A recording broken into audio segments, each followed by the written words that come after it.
Are you aware that the Roman Catholic Church has admitted to at least 11,000 separate sexual assaults of Roman Catholic priests upon innocent children? Let me say that again. 11,000 separate sexual assaults against innocent children by the priests of the Roman Catholic Church. At least 4,300 priests are involved. 11,000 acts of child sex abuse in the Roman Catholic Church. At least 4,300 priests. I don't know how many of us that attended Block Rosary back in the day. I don't know how many of us that went to Block Rosary. It starts around 6 p.m. and it ends around 8, where they teach you. To me, that's the brainwashing center that these people used to brainwash us. You go there and they're teaching you nonsense, whereas the seminarians, the brothers and the sisters that they put in charge were molesting and sexually assaulting innocent children. And one thing about Africa is that we do not come out to say that these things are happening. We sweep it under the rug. Victims, they keep quiet. And this trauma, they will take it into adulthood, and they will still pass on that nonsense to their children. They will still pass on religious doctrines. They will still, make their children to attend block rosaries and all these religious events where they are going to continue the cycle of abuse. If we are to, find a way to make victims of sexual assault that happened under the church, within church premises, and even was perpetrating by church administrators, the priests, the seminarians, and all those things, if there should be some sort of a revolution or some sort of an incentive that will make victims to come out and talk about their experiences, the number is going to be higher than that, especially in Africa. Because if you know what these people do, if to children, if your child is still going to block rosary, you better tear that child away from that nonsense event. Because not only are they going to brainwash that child, they could assault that child. Then that one aside, my problem here is that I've never seen a situation where religious priests, evangelists, and all the rest of them that come out to preach against Igbo tradition or Igbo cultural and spiritual belief system, I've never seen them come out to talk about this assault that happens in the church. I'm not talking about their fellow priests or, ministers that have relationship with, married women or that have relationship with young women.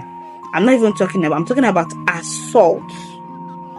They have never spoken up against it because maybe they are under the delusion that it does not happen, or they are just pretending, or that they know, but they are being hypocrites. What they are focused on is trying to discriminate and demonize indigenous belief systems. Now, these are the same people that would sit up and they will start, off head, they will start praying and singing or listing the litany of saints. But if you now ask these people, what is the name of your great-great-grandfather or your great-grandfather? They don't know. Now, the children that they are being socialized and indoctrinated in this system cannot also categorically know the names of their ancestors.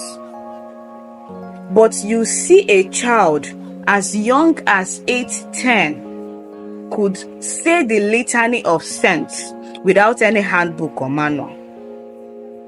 But can this child also do the same for her own ancestry or for his own ancestry? So what would this child now pass on to his or her children? Nothing. So you see that these pastors and ministers, they are strategic in what they are doing. Now, Christianity or religion comes under this illusion of holier than thou. that our system is better than every other belief system, whereas historically, these people have committed the worst crime against humanity. If you talk about slavery, now some Christian folks will start trying to justify slavery. They will start telling you, oh, it is because our ancestors fell out of grace. What do you mean that your ancestors fell out of grace? Your ancestors never understood God from the context of the European. They understood God from their own context. Now you now tell me that it is because they deviated from God. That was why God punished them with slavery. How delusional can you sound? But these are the whole thing that Christianity does. If you talk to an Igbo Christian, why don't you like your ancestors? Why don't you want to venerate your ancestors? Why don't you want to honor and acknowledge your ancestors? They will start preaching to you and start telling you your ancestors killed twins. That if not because of Christianity, that your ancestors will probably be using you today for human sacrifice. How do you know that? And we now talk about, when we look at something, the Mayan civilization, how they were, unaliving people for their sun god. There is a statue or there is a structure in place that when you go to those places, they are going to say, oh, this is where the Mayan ancestors were performing human sacrifices. Now, when you now come to Igbo land and you now ask them which deity were they now slaughtering people for, nobody can pinpoint and say, oh, this deity they were killing people for, this deity was killing people for him or for it. But for some reason, without any critical evidence, because what we are saying is hearsay. Now, the information that the religious folks are presenting to us, it is also quite different from what we know from our own history and what we are experiencing in current day reality. As an Igbo cultural researcher, I've been to shrines, I've been to places, and I've asked them, how did this deity come to existence? What happened?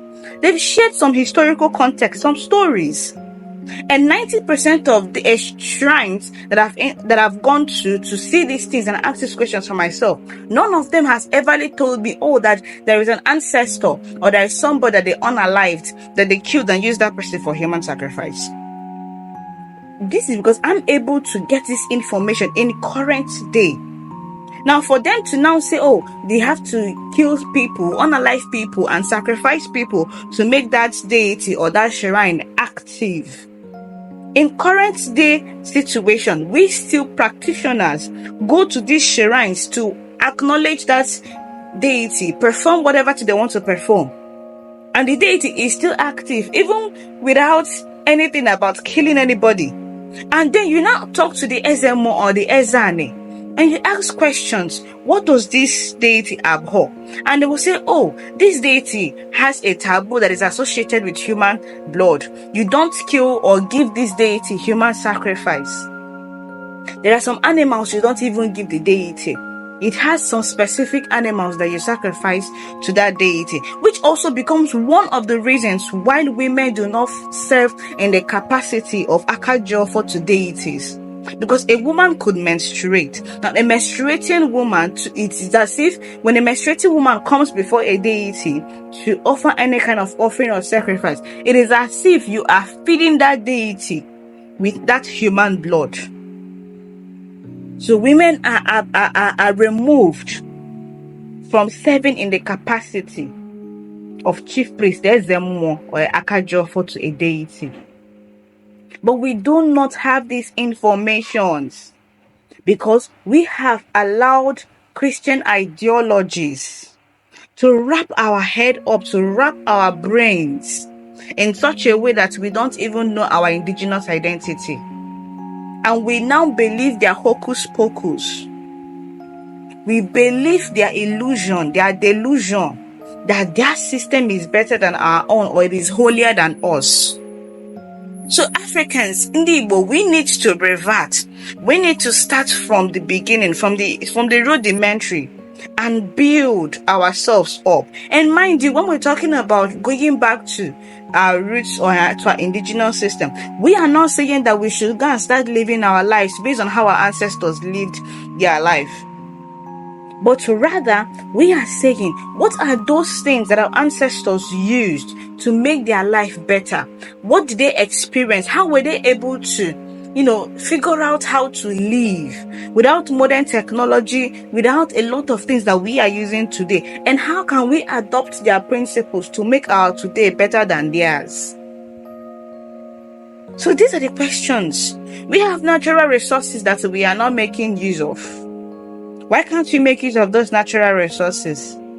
Because we are pursuing other structures, other ways of living, other ways of existing, that our own natural resources are languishing, and our governments are making our life harder by the day. So we need to start afresh. We need to create that zeal to make us know and call a spade, and understand that religion, especially Christianity, it is not there to serve us. So we need to curtail our excesses and how we embrace religious doctrines, and start looking for ways to use our talents to forge ahead in this society. If not, we are going to implode, and even religion would not save us.